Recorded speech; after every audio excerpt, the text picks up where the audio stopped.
Olá, boa tarde. Uma proposta de emprego em outro país pode ser tentadora, mas antes de aceitar, procure todas as informações necessárias para não embarcar numa furada. Muita gente cai nessa e é vítima de tráfico de pessoas ou trabalho escravo. No dia de combate ao trabalho escravo de pessoas, o Jornal da Justiça de hoje vai falar sobre a iniciativa do Ministério Público do Trabalho e da Infraero para combater esse tipo de crime. Você vai ver também. Ainda sobre o tema, CNJ e Ministério da Justiça fazem acordo para o fortalecimento da política de enfrentamento ao tráfico de pessoas. Presidente do STF, ministro Dias Toffoli, suspende investigações contra o senador José Serra. As investigações fazem parte da Operação Lava Jato. E ainda a STJ decide que a ação para reembolso de despesas médico-hospitalares por plano de saúde prescreve em 10 anos. Nesses casos, aplica-se a regra geral do Código Civil.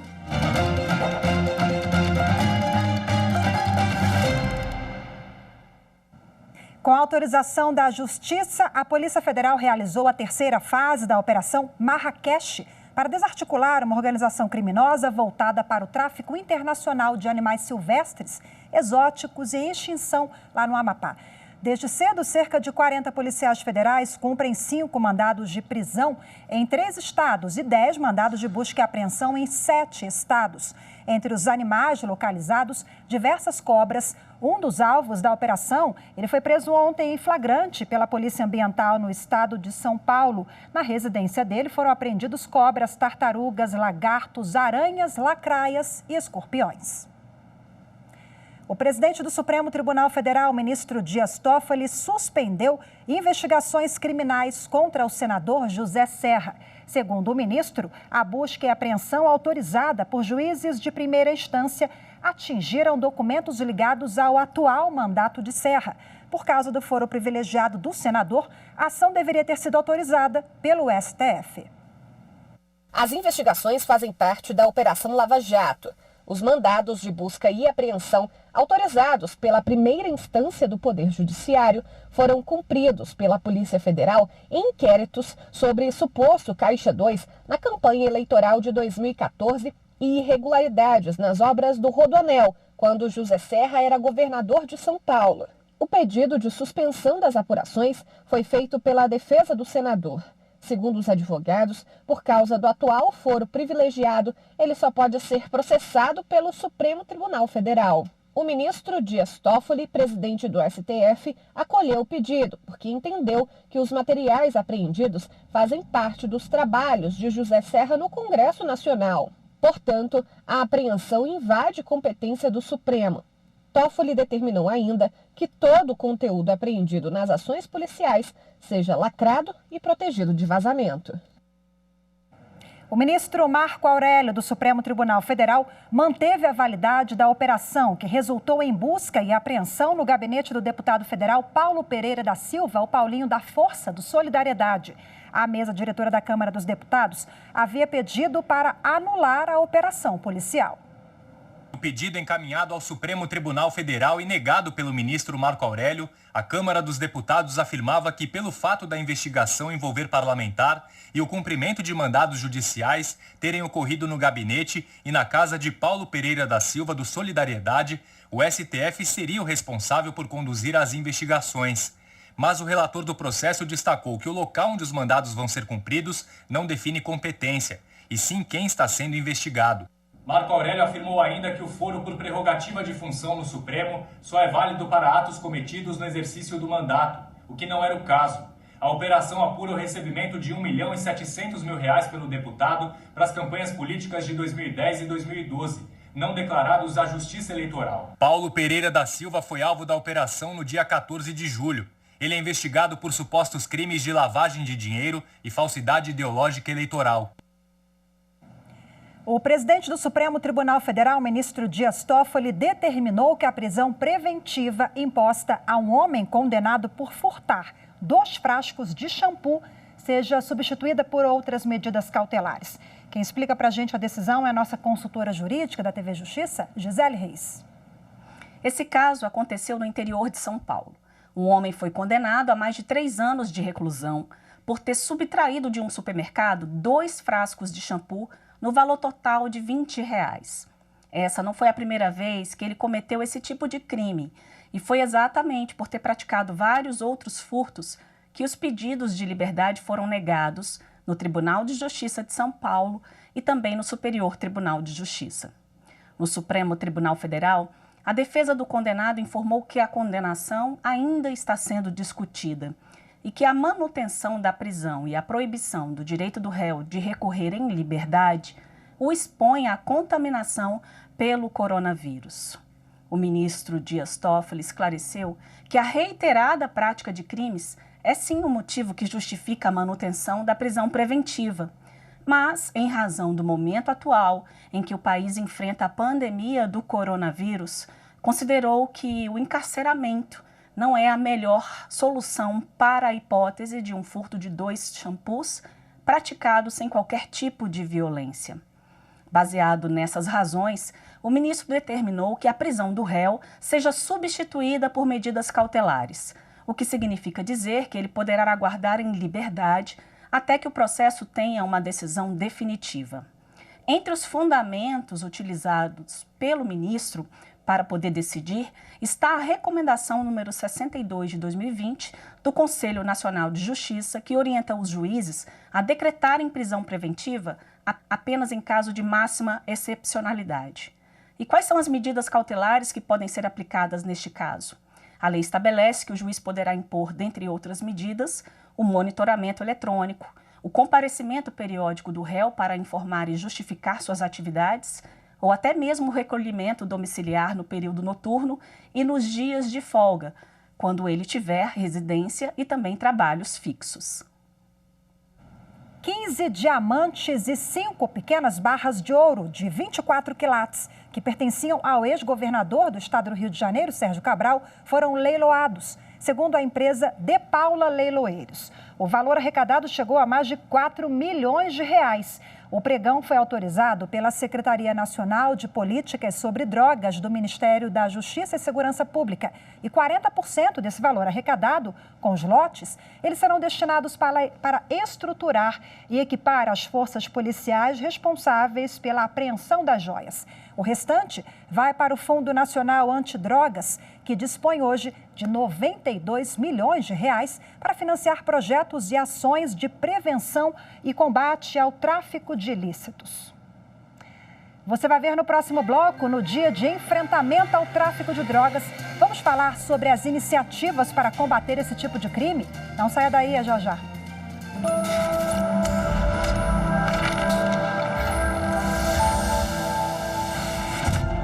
Foram muitos avanços para a nova ordem constitucional, direitos fundamentais prestigiados em suas cláusulas pétreas, o direito à igualdade. Nós todos amadurecemos muito como país, como povo, e nós temos que comemorar com muita ênfase esses 32 anos de estabilidade e de democracia.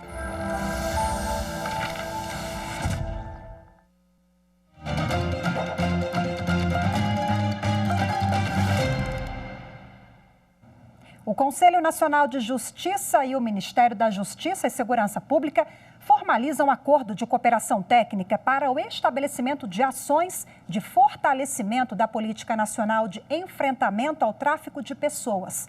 O ato marca o Dia Mundial e Nacional de Enfrentamento ao Tráfico de Pessoas e não tráfico de drogas, como eu falei agora há pouco na passagem de bloco, tráfico de pessoas, está feita a correção. Vamos acompanhar a reportagem.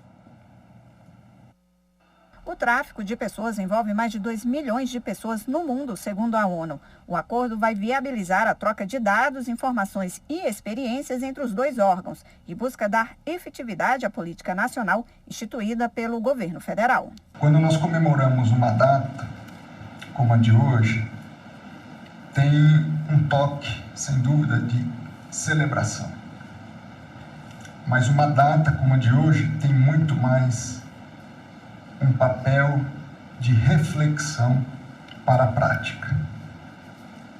Como nós podemos ajudar, além dos papéis, além dos documentos, as vítimas desse tipo de criminalidade. Em 2015, o CNJ instalou o Fórum Nacional para monitoramento e efetividade das demandas relacionadas à exploração do trabalho em condições análogas à de escravo e também ao tráfico de pessoas, o chamado FONTET.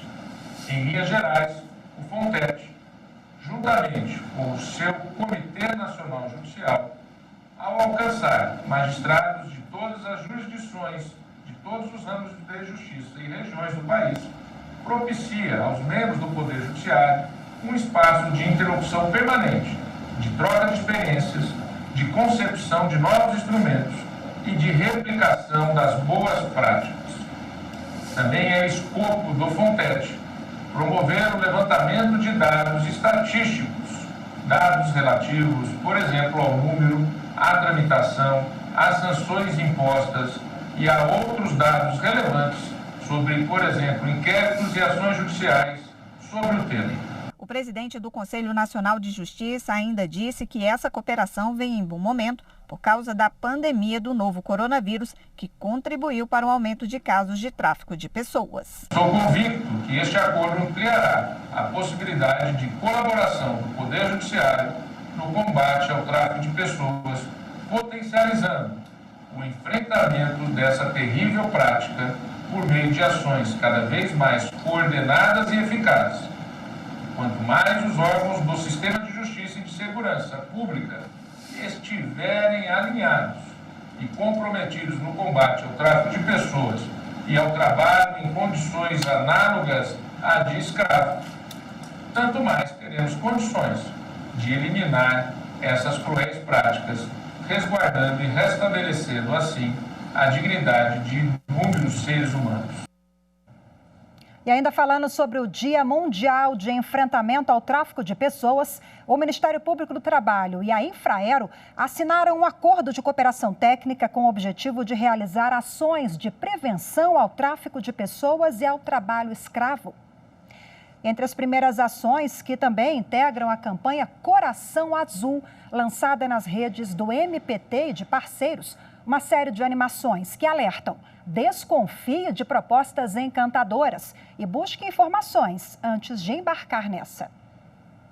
A proposta de emprego deixou esta mulher que prefere não se identificar e o marido cheios de esperança. Os dois são bolivianos. Só tínhamos hora de descanso, hora de almoço, que era meia hora, e depois voltar a costurar, a trabalhar. Era muito ruim mesmo, eu ficava chorando, queria voltar à Bolívia. Aí nós dimos conta que estávamos sendo escravos de trabalho, sabe? O caso dos dois bolivianos não é isolado. Nos últimos 6 anos, o Ministério Público do Trabalho recebeu quase 1.500 denúncias de vítimas do tráfico de pessoas.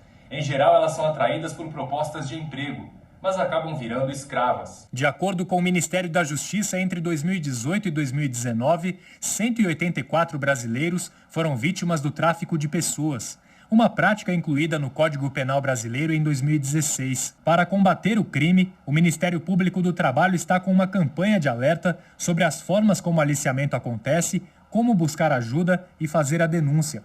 É o projeto Liberdade no Ar. De acordo com o Escritório das Nações Unidas, o tráfico de pessoas movimenta 30 bilhões de dólares em todo o mundo e faz 2,5 milhões de vítimas. A maioria deixa os países de origem pelos aeroportos. Por isso, o Ministério Público do Trabalho e a Infraero assinaram um acordo para a divulgação dos materiais e capacitação de funcionários para identificar possíveis vítimas do tráfico de pessoas. E as denúncias podem ser feitas pelo Disque 100, pelo 180 e no site do Ministério Público do Trabalho. Anote aí, é o mpt.mp.br. E para dar continuidade a esse assunto, eu converso agora com a procuradora do Ministério Público do Trabalho, doutora Cristiane Isbalqueiro. Olá, muito boa tarde para a senhora, seja bem-vinda ao Jornal da Justiça. Boa tarde, Rafaela, é um prazer falar com você. Bom, eu queria que a senhora explicasse por que na prática é tão difícil combater esse crime. Veja, Rafaela, ao contrário do crime de furtar ou de roubar, né, em que a vítima reconhece prontamente que algo lhe foi furtado, os crimes do tráfico de pessoas e a redução à condição análoga de escravo são diferentes, porque basicamente ninguém vai se dispor a ser traficado e nem vai se dispor a ser escravizado. As pessoas são enganadas e entram nessa condição na base do engano. Isso é um dos elementos principais para a configuração desse tipo. E vocês vejam, né? É muito comum que a pessoa demore, às vezes, anos para reconhecer que ela está numa situação de redução à condição análoga de escravo. Outras vezes, ela reconhece imediatamente, só que não sabe como sair dessa situação. São situações tão terríveis que a melhor coisa que nós podemos fazer é evitar que elas ocorram. E é nesse espírito de prevenção que o Ministério Público do Trabalho desenvolveu o projeto Liberdade no Ar. E como é que a gente previne cair nessas situações de engano? Abrindo a consciência. Porque você veja, nesse momento de coronavírus, inclusive, muitas pessoas estão rapidamente caindo em situação de pobreza. E a falta de oportunidades faz com que, né, quando você tenha uma ideia de algo que você pode fazer para sobreviver ou para sobreviver bem, isso traz uma grande alegria e, às vezes, pode sabotar a nossa consciência em relação à realidade daquela proposta.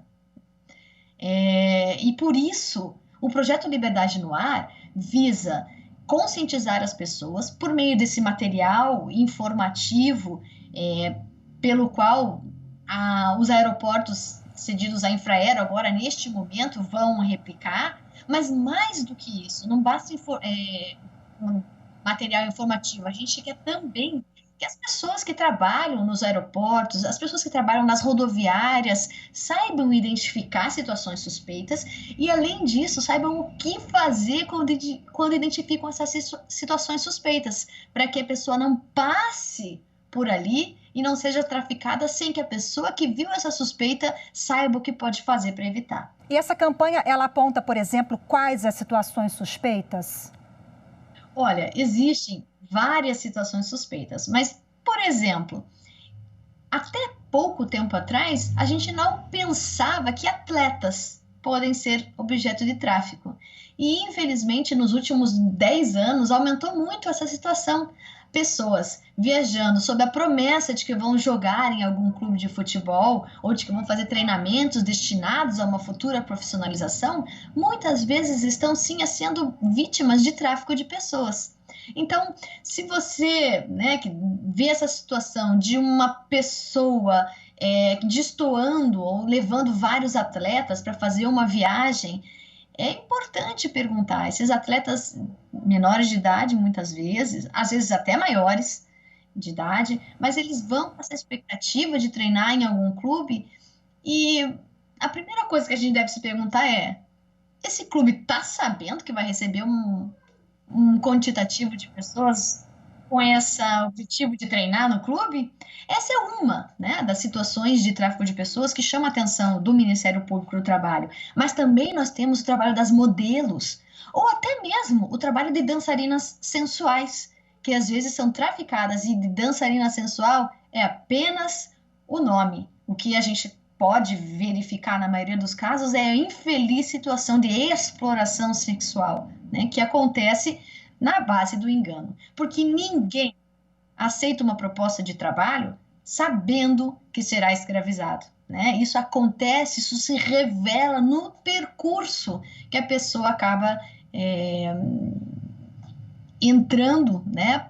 E lá no final percebe que a situação não era nada daquilo que ela imaginava. Mais do que embarcar numa furada, é embarcar aí num caminho de sofrimento, né? De dor, de angústia, muito complicado. É importante a gente chamar atenção sobre esse tema nesse dia que é de celebração e de reflexão acima de tudo, não é, doutora? Muito obrigada pela sua participação. Quer concluir?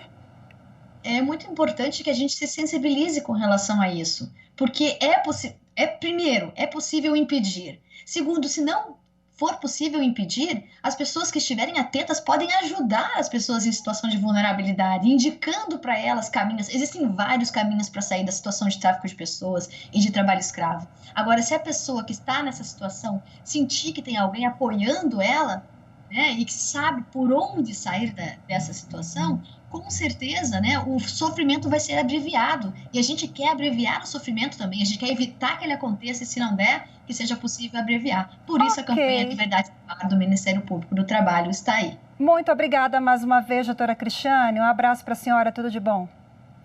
Obrigada. E você vai ver a seguir, Superior Tribunal de Justiça decide que a ação para reembolso de despesas médico-hospitalares por plano de saúde, elas prescrevem em 10 anos. As informações daqui a pouquinho, eu volto já.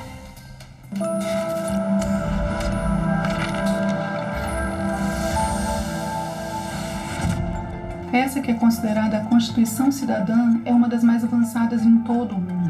Portanto, qualquer que seja o ramo de atuação na advocacia, em busca de uma sociedade mais livre, mais justa, mais fraterna, mais solidária, é na Constituição Federal que nós temos que ter o nosso farol, a nossa bússola, o nosso ponto de partida, o nosso ponto de chegada.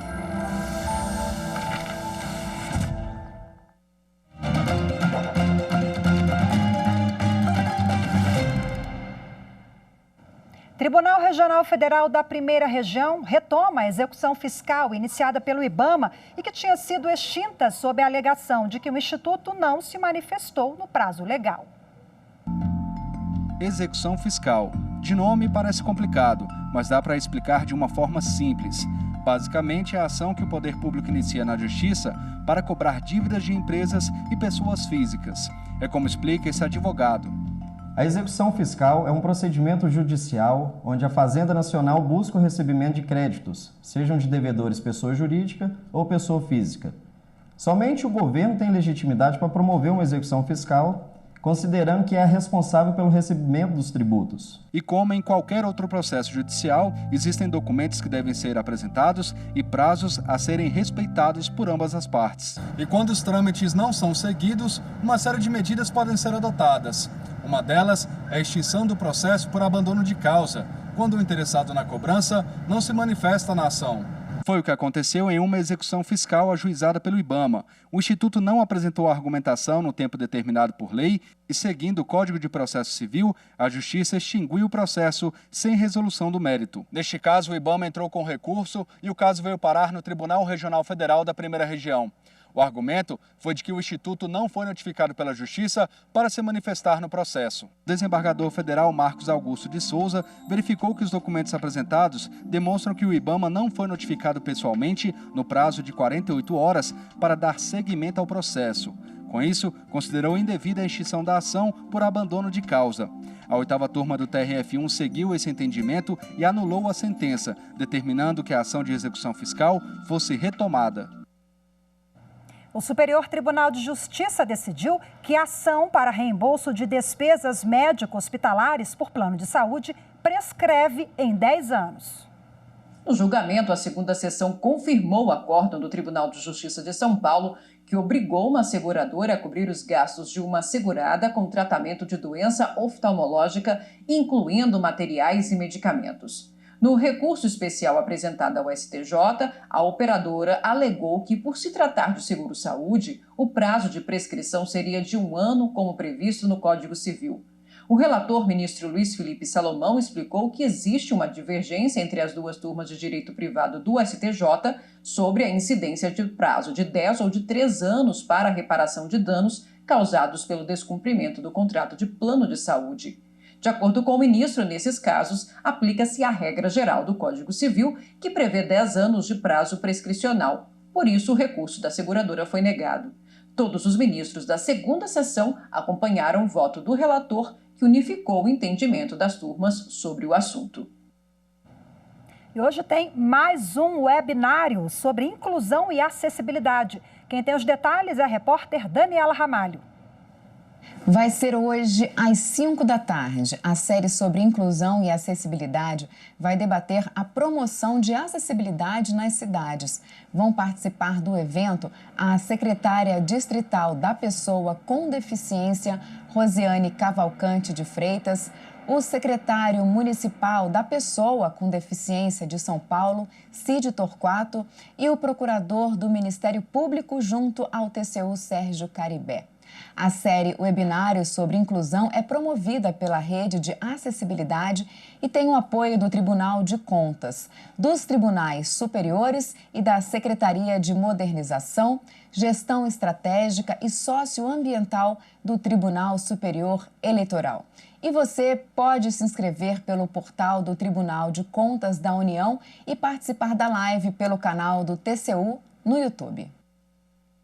E por hoje é só. O Jornal da Justiça, primeira edição, volta amanhã. Muito obrigada pela sua companhia. Boa tarde.